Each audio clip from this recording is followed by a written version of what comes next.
Your Honorable to all of the judges, Your Excellency to all of the audiences. Hello, my name is Michelle. I'm from Selvia Senior High School in Batam.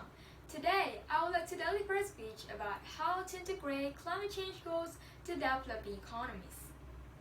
Now listen to this. People are dying because of the poverty we are suffering. We have to increase the economic growth to upgrade the nation's welfare. Oh, our economic growth is decreasing. We have to increase the productions to earn more national income. Well, that is what the government and every news media in the developing countries are always saying. Well, of course, economic growth is very important and it is the main goal in every country, but it is not the only goal that we have to focus on. We may need money to build infrastructures by creating industries and produce more and more goods. But ladies and gentlemen, live to not wave if there is no wind. Do we actually understand where the goods came from? Do we understand that without the environment that we have to take care of, and without the air, water, soil, trees that the earth gives to us, there will be no such thing as economy activity at the first place. Now apparently, the developing economies are navigating their economic growth by increasing productions each other day. But little did we know that on the other hand, it creates more pollution and negatively affects many environmental sectors, such as crop failure, sea level rise, drought, and other extreme weather events. Well, ladies and gentlemen, take a moment to think about this. Do you realize that for the past few years, the weather is abnormally a lot warmer, sometimes wetter, or maybe drier?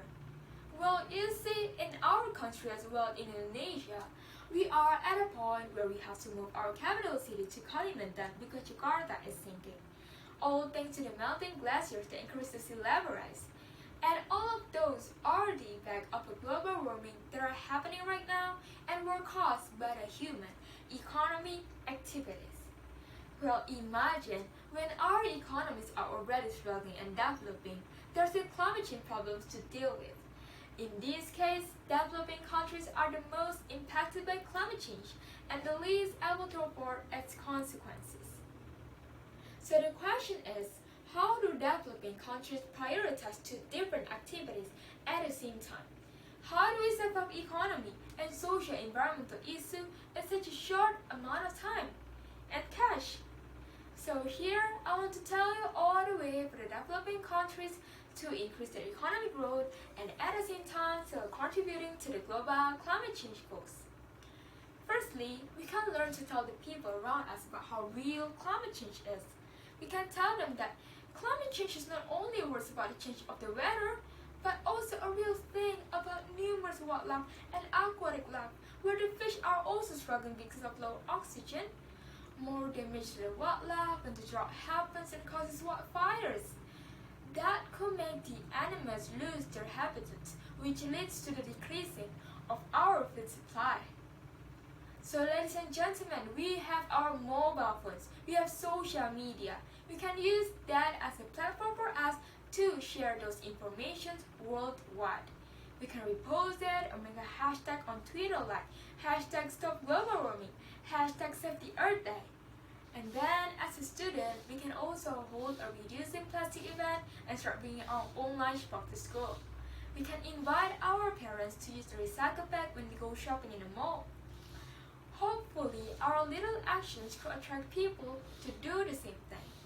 Secondly, the developing countries must maximize high-density technique to climate change. For example, the farmers can protect the crop yields by developing plant varieties that are more resistant to heat, drought, heavy rain, and floods. Well, however, for the government, taking the initiative to do a reforestation, plant trees, and expanding green space in the cities are the most efficient and low-price activity that could help to reduce the greenhouse effect. So it is moderately suitable to be applied in the developing countries. Moreover, reforestation activity can open up to more than 20 jobs for the unemployment workers. So ladies and gentlemen, it's like a killing two birds with one stone solution. Thirdly is to upgrade the infrastructures in the developing countries. Well, surely it is going to use a lot of cement to construct new buildings and roads. Moreover, we know that cement is a major source of greenhouse gas emissions in the atmosphere. But imagine if the roads are bad, even if we use the most efficient vehicle, it is still going to higher depths of the wall and eventually create more and more gas. So, by investing in infrastructures and upgrading existing highways, would have to cut the greenhouse gas emissions and at the same time increase the economic growth in the developing countries. And the last but the most important thing is to change our lifestyle. Well, you see, in our daily activity, we can learn to become thrifty in using energy and electricity.